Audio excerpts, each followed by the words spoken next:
And we're following a developing situation in Florida where millions are stocking up on storm supplies as Hurricane Dorian gains strength as it moves closer to the Sunshine State. Grocery stores were packed this morning in West Palm Beach, as you see here, and an estimated 10 million people are in the path of this storm. It's a monster in Broward County, where the huge lines outside of gas stations, some parts of the state are already out of fuel. So again, a developing situation in Florida. You can see on the satellite depiction right here what's going on with Dorian. And again, you can see that very well-defined eye. The more defined it is, the stronger it is as it races now off to the west-northwest. It's actually slowed down, which represents strengthening. For us, it's all quiet here. Had a couple isolated showers earlier in the day on the coast this morning, inland in the afternoon, but quiet now. Our Waves Resort WeatherBug camera shows all kinds of sunshine now on the island and throughout the coastal bend, where temperatures are mainly in the 80s to low 90s. We're at 91 degrees. And our day planner for tomorrow, we actually start with some rain around the city in the morning, and then it moves inland during the afternoon as we heat up here in town with a high of just 95. What about the remainder of the holiday weekend? Your complete forecast in a few minutes right here. All right, thank you very much, Dale. Well, Senator John Cornyn here in town today to get a first-hand look at a Del Mar College program that is part of the Hurricane Harvey recovery effort. Now, this 10-week program at the West Campus gives students the skills they need to work in construction. They're then referred to local contractors to help with the Hurricane Harvey rebuilding efforts. As I travel the state, this is one of the most constant themes I hear is, you know, our economy is hot as a pistol, but we just don't have the workforce. Cornyn also says the Rebuild Texas Carpentry Skills Program could serve as a model for other states.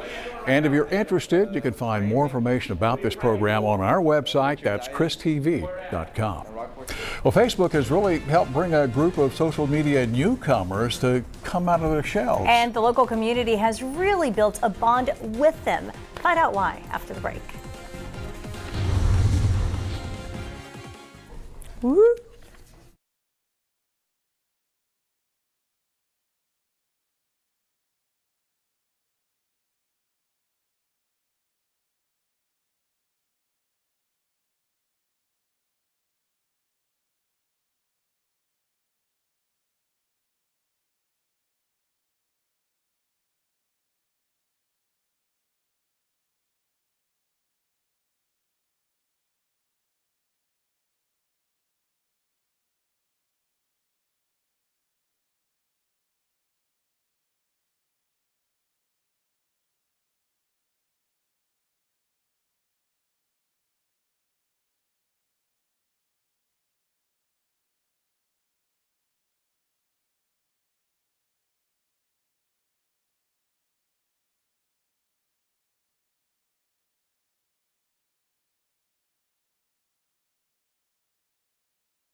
Chris 6 News is brought to you by NAC Co-op Energy, your not-for-profit electricity source for home and business. Now, Chris 6 News at 6 continues. The annual Rehabilitation Keep in Port Aransas will be releasing 5 turtles on Labor Day. And the folks who work there have been using Facebook to get the community involved. Now, here's our Catherine McGinney now with a look at the story. If you ask the folks at the Ark, social media and sea turtles are a good match. If you can learn more about what brought them here, then you get invested in their story. And so it makes a bigger impact watching them go free. The 5 rehabilitated turtles will be released at mile marker 35 here on Tony Amos Beach. People who have been following the tales of these turtles have gotten to know them. Hi, everyone! Meet Captain Jack Sparrow. He's a Kemp's Ridley who came in with an injured flipper and a bone infection. Today he was featured on the ARC's Facebook Live. A male Kemp's Ridley is very rare, like Jack Sparrow. Very good, thank you. Facebook followers also have a special connection with Paul Bunyan. They got to name this loggerhead turtle. Paul Bunyan. And bonds like that are what the Facebook Lives are all about. If someone gets more invested in Miss Marvel or Mr. Paul Bunyan, then maybe they'll be invested in all of the turtles that they see out in the wild. Catherine McGinty, Chris 6 News. Now, yeah, this release is going to begin at 10 a.m. It falls on Tony Amos's birthday. It does. He was the founder of the ARC, and he actually passed away 2 years ago. He loved the turtles. He really did. He would have liked to see this continue. Well, coming up, a smartphone diet app for kids causing some controversy. Yeah, some parents wonder if it's appropriate. Find out what the experts say next.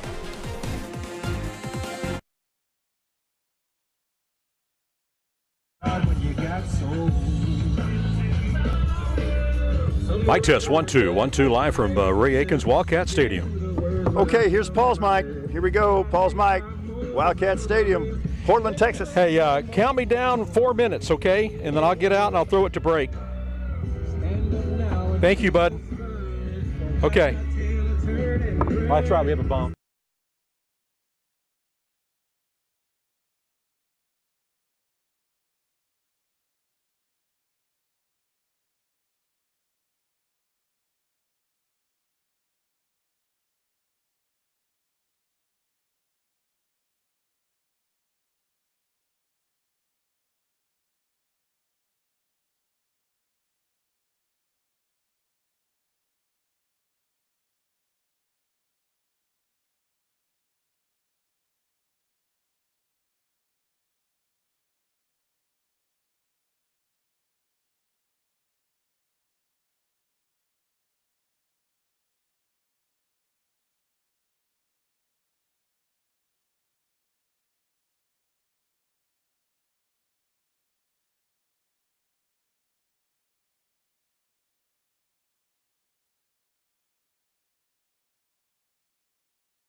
You're watching Chris 6 News with Lee Sosley, Katia Udiarte, Alan Harwell, and Dale Nelson.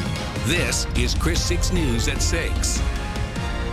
And welcome back. Nowadays, in the age of smartphones, it seems like there's an app for everything. There's an app for that, right? That's what we keep saying. Well, one that has sparked some controversy now is a diet app for children. And Chris 6 News reporter Shelby Coppage spoke to a local dietitian about the pros and the cons of those apps. Recently, Weight Watchers released a dieting app for kids which targets 8 to 17-year-olds. Not all parents are a fan of this weight loss approach. Some feel it's inappropriate. They say it takes kids' focus on dieting at an age they feel is way too early. Don't just be using an app with letting your kids go crazy off to the side and don't really know what they're doing or how it's affecting them. Some parents are even using other apps intended for adults for their children. Christine Powell, a dietitian with Driscoll Children's Hospital, has some advice for parents. Counting calories is a slippery slope for kids. We want to avoid anything that has strict rules or promotes a diet culture, especially at such a young age. Anything that promotes healthy eating and sustainable habits that can last a lifetime, those are more what we want to try to promote. So how do you know if an app is helpful or harmful for your child? There are many reasons how dieting apps can have a negative influence on a child, but in some cases, it could actually be a helpful tool when used with a parent. One example, a child with diabetes. Rather than carrying around a book with them or constantly researching, they can just kind of go to their app and input what they're eating or what they're thinking about eating, and it'll tell them what the carbohydrate count is. Shelby Coppage, Chris 6 News. Now, if you do decide to let your child use this diet app, make sure that you supervise their use. Indeed, and the best advice from dietitians is the same advice that they give to grown-up people. That's to make sure that you eat a balanced diet and stay active. 6 Weather is brought to you by Aztec Chevrolet in Beeville. Visit AztecAutoplex.com. Now, the most accurate weather forecast in South Texas with Chief Meteorologist Dale Nelson. Here's your Aztec Chevrolet forecast. We're looking at live pictures from Wildcat Stadium in Gregory, Portland. There it is. Beautiful sight there. That AstroTurf looks gorgeous as the two teams get ready to kick it off. We'll hear from Alan and Paul in just a minute. Let's take a look at the satellite and radar. Rain in the area we had a little earlier, now out in Duval County. That's it. It'll all die out by sunset and just prior to kickoff for the area game. So looking good there. The weather story is the high has moved away from us out to our west, so that's why we're getting a change with some showers gradually increasing in the forecast. Lighter winds also equal lower heat index values. The lighter winds happen when the high moves off of us. And the tropics are active with Dorian and a new system trying to form way over by Africa, but neither is a threat here. 91 now, will be 89 at 7. Low 80s by midnight. Notice the light winds in the region, and there we go. We're going to have a little disturbance come in the mid-levels of the atmosphere and touch off some showers here along the coast overnight and early in the morning. 77 tropical showers around the city. May not hit your house or mine, but they'll be around at 7 o'clock. 92 at noon as a very gentle sea breeze pushes everything inland during the afternoon. Hot and steamy in 94 at 5 o'clock. The high tomorrow is going to be 95. Down from 97 today, 102 in Freer, about 90 along the immediate coast from Rockport down to the Naval Air Station. Our wind's a little breezy now, but fairly light. They'll be calm in the morning, light again tomorrow afternoon, and calm again on Saturday morning. So Mariners, this is your time if you can dodge the showers. Here they are in the morning at 7. They push inland during the afternoon and dissipate around sunset. Sunday looks to be bone dry before rain slowly picks up on Monday. Satellite shows again no major weather systems to be found around us. A weak little front in East Texas, that's firing additional activity there. With the high pressure system out to the west, we're getting this moisture coming around the edge of it, and eventually that'll open the Gulf up. So the atmosphere is moistening up, and that's why we're seeing some rainfall activity. Here is the Dorian, of course, the hurricane that is now a Category 3 with 115 mile-an-hour winds, gusts to 150. It has slowed down, and that indicates that it is strengthening across the region. It's going to go into Florida on Tuesday as a major Category 4 hurricane. In the meantime, this tropical wave coming off the coast of Florida will deliver some showers here on Monday, Tuesday, and even Wednesday of next week. So that's what we're looking at. Here's your NEC Co-op Energy 7-day forecast. 95 with scattered showers tomorrow, mainly in the morning here in town and along the coast. 97, hot and dry and sunny on Sunday. Your best day for outdoor plans if you can take the heat. Labor Day, a few showers come back, and we'll see isolated showers every day next week, Monday through Friday, with lower temperatures, both lows and highs. So actually below seasonal levels for a change. Good. All right. Yeah. Thank you, Dale. Well, the high school football season is here, and we're kicking it off in a big way tonight. We certainly are. Alan Harwell and the Friday Night Fever crew. They are in Gregory, Portland. What's going on, guys? Well, it is the opening weekend of the high school football season. As Coach said, what a way to make a living on a Friday night. We'll talk about it. It's the Battle of the Bridge. We got it for you after this quick timeout.